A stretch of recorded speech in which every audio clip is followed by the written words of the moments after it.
Welcome to our number 6 episode in our Acts28 32 fellowship. In our last video, we were talking about the results of sin. The results of the sin of Adam and Eve when they fell into sin. First of all, they were separated from God spiritually, and then death came into the world. Eventually, Adam and Eve died physically. Their souls separated from their body, and the body died. And so death spread to all people, and the whole creation was subject to decay and death as well. Not only that, maybe the worst thing that happened to them was that they were originally placed by God as the rulers of His creation over here. But because they fell into sin, Satan took over their position and they became slaves of Satan. And today we will talk about how Satan is enslaving people through sin. And the Bible tells us about the 3 ways that Satan is enslaving people to sin. But first of all, let us read Ephesians chapter 2, verse 1, which describes the condition of sinners under the control of Satan. And this is what we read in Ephesians chapter 2, verse 1. We read that we were dead, that's sinners, and we were dead in trespasses and sins, verse 1, and in verse 2, in which you once walked according to the course of this world, according to the prince of the power of the air, the spirit who now works in the sons of disobedience. Let me repeat that. We were dead in trespasses and sins, in which you once walked according to the course of this world, according to the prince of the power of the air, the spirit who now works in the sons of disobedience. This is the picture that God gives in His Word about the condition of sinners.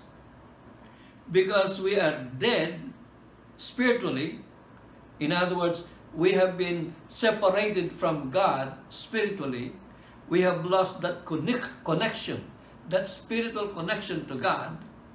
And Satan has taken over control of the world and over all humanity. We are like puppets.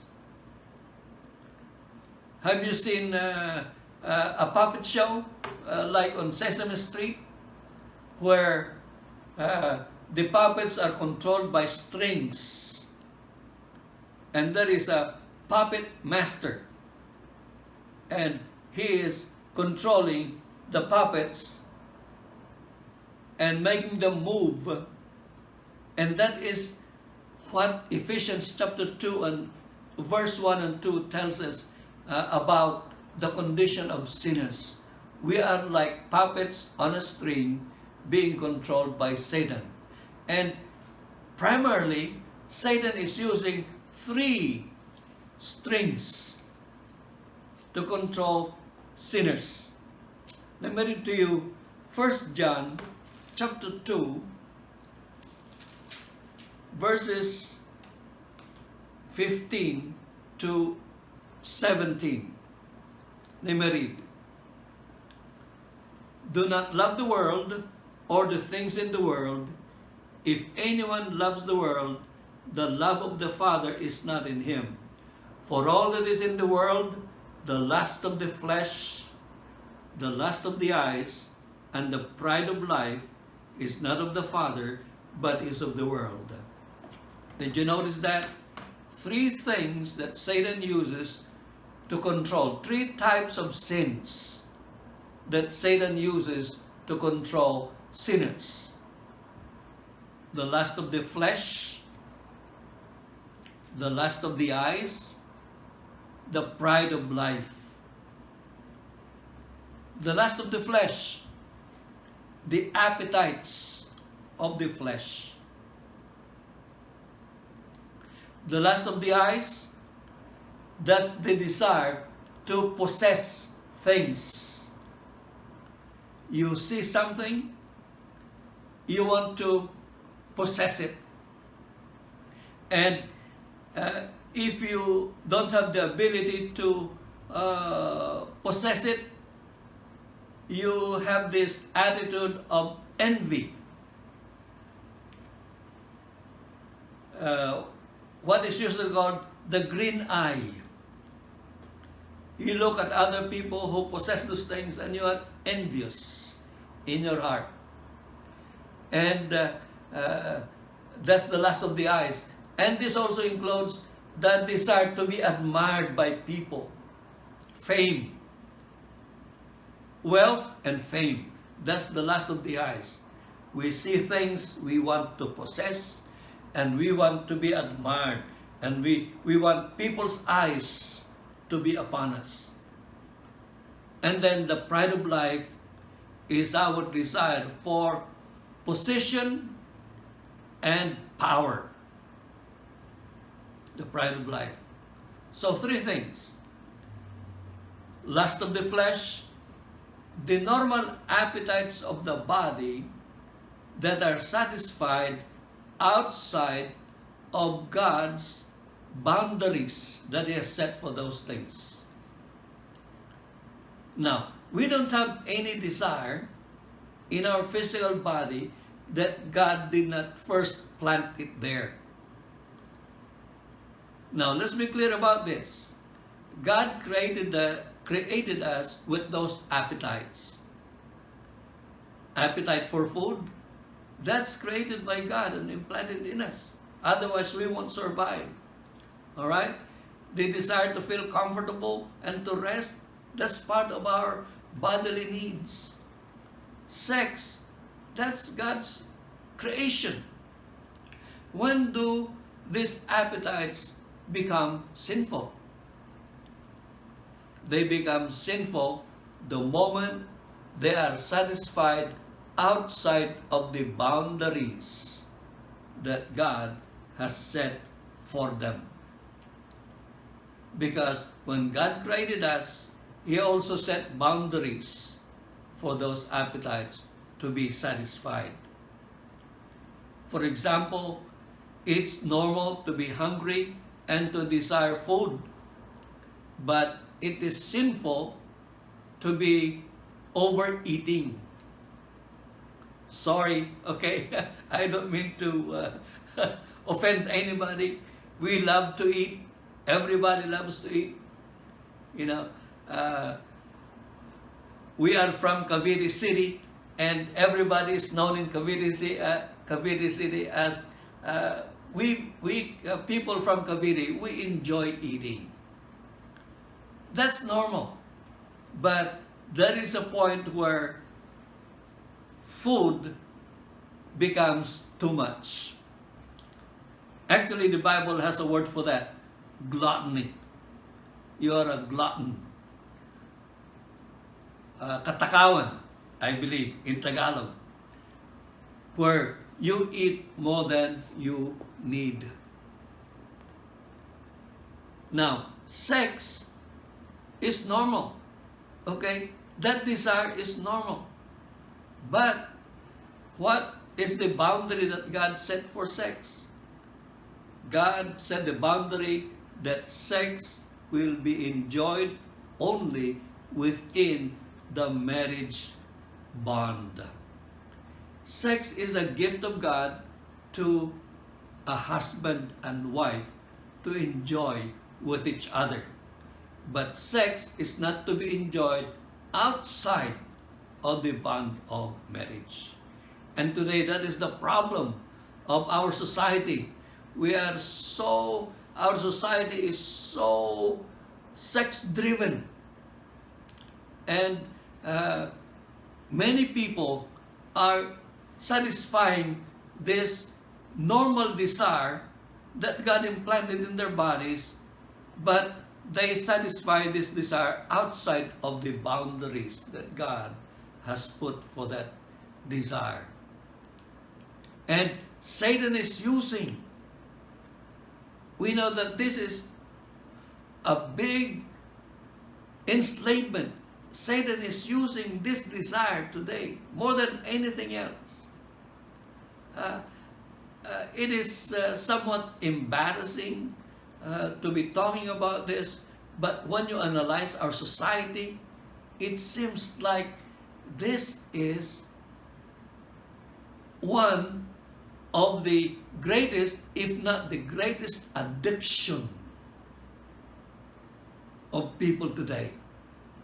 And that leads to pornography. That leads to other sexual abuses like child molestation and prostitution and all other not so pleasant things to talk about connected to this. And Satan, that's one of the most powerful strings that Satan is using to control people. Many people today do not like to follow Jesus. They hate the Bible and they don't want to follow God because they do not want that area of their life controlled by God. And so Satan is using that physical desire to draw them away from God. And then there's the lust of the eyes. What we see, we want to get. We want to build bigger houses, bigger homes. We want to have more expensive cars. We want to buy fancy dresses and all these things. And for what? So that people will look at us and admire us and think highly of us. We want to be rich and famous. And that's one powerful string that Satan is using to control people. In our desire to get more and more stuff, we have no time for God. And then there's the lust of the pride of life. Okay, lust of the flesh, physical appetites, lust of the eyes, the desire for the greed for possessions, and the desire for fame and popularity. And then thirdly, there's the powerful string called the pride of life. It is our desire to rise to a position above everybody else so that we have the power to control other people. And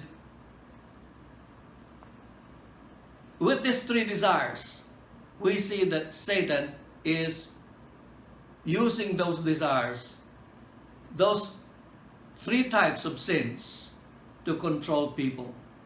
And we are reminded about the temptation of Jesus. When Jesus came to the world and he was tempted by Satan in the wilderness, do you remember one of the temptations that Satan offered to Jesus? He said, he showed him all the powers of this world and all the fame and the glory of this world. And he told Jesus, all this I will give to you if you bow down and worship me. Think about this. Satan had the guts and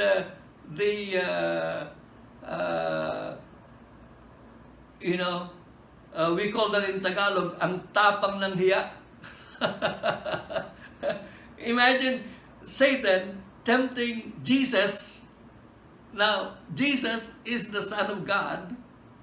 And Satan tempts him and said, I will give you all the power and the wealth and the fame in the world if you bow down and worship me. And you know what, friend? Let me tell you, Jesus did not contradict Satan regarding his claim that he has the power to give all these things in the world. In fact, Satan said, all this authority has been given to me, and I have the power to give it to whoever I want to give it. When did that happen? When did it happen that Satan obtained that power over the world to give to anybody? Well, we have to go back to Adam and Eve. Originally, Adam and Eve were the rulers of creation. When they yielded to Satan's temptation, there was the great exchange. Adam and Eve fell, and Satan took over. And so that when he encountered Jesus in the temptation in the wilderness, he could say, all the power in the world has been given to me, and I have the power to give it to anyone else. And friend, this is something that we should think about. You know what? And I hope you don't do this. Okay? I'm just saying this, because that's what Satan told Jesus. If you want to get rich in this world, if you want to become powerful and rich and famous, some people do this, and I hope you don't do it. They sell their soul to the devil in exchange for wealth and fame and power in the world. And Satan said, yeah, I will give all of that to you on one condition: worship me.